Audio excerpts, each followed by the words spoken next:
today. It's the updated 2026 governor's prediction for the month of March. It's still a little bit early. We're about to get into some primaries, but it's not really going to start heating up until after Memorial Day. So a lot of states, it's unknown who the candidates or the nominees are going to be. Some of these primaries are highly competitive. Some of them we already pretty much know who the nominees are going to be. So it's expected to be a good year for the Dems, but how good, we don't know yet. So let's start with the safe states. These are expected to be a 10 or more point margin. So for the Dems, we've got Hawaii, California. I don't think Republicans are going to shut out the Dems in that top two primary. Then we've got the open seat in Colorado. Then it's Minnesota. This went from likely up to safe because we've got Amy Klobuchar in there instead of Tim Walz. Even if it's not Mike Lindell, I think this is going to be over 10. Next, it's Illinois. Then in the Northeast, we've got New York, Massachusetts, Connecticut, and Maryland.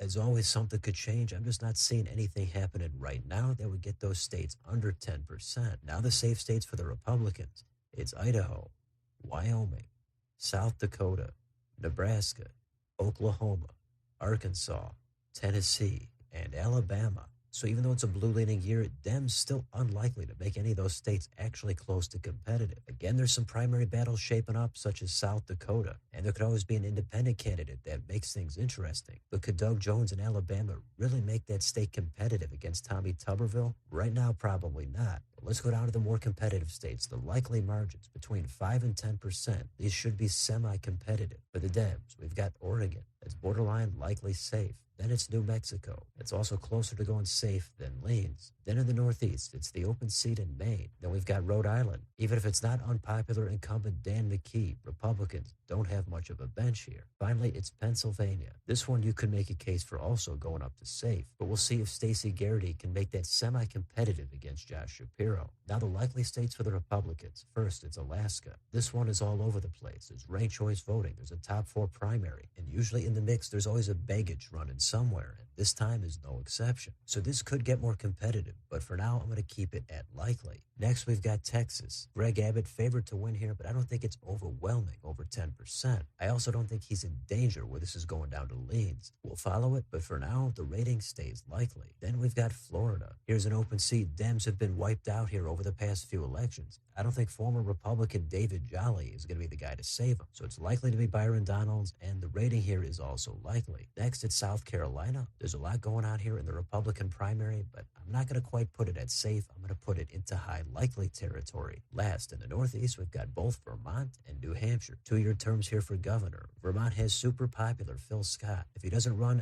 then everything changes. If he does, this immediately goes up to safe. In New Hampshire, Kelly Ayotte probably going to run again, probably favored to win here by at least 5 points. Now do the most competitive states. Lean are under 5%, Tilt are 1% or less. We'll start in the West Coast. We've got Nevada. The matchup in this purple state is likely to be incumbent Republican Joe Lombardo against Democratic Attorney General Aaron Ford. Lombardo could be beaten just like they had Steve Sisolak, the Democrat who was defeated by Lombardo 4 years ago. The reason for that is the national environment. But Lombardo seems to be popular enough. I think he's favored not by a ton, but at least by 1 to 2 points. Next, in Arizona.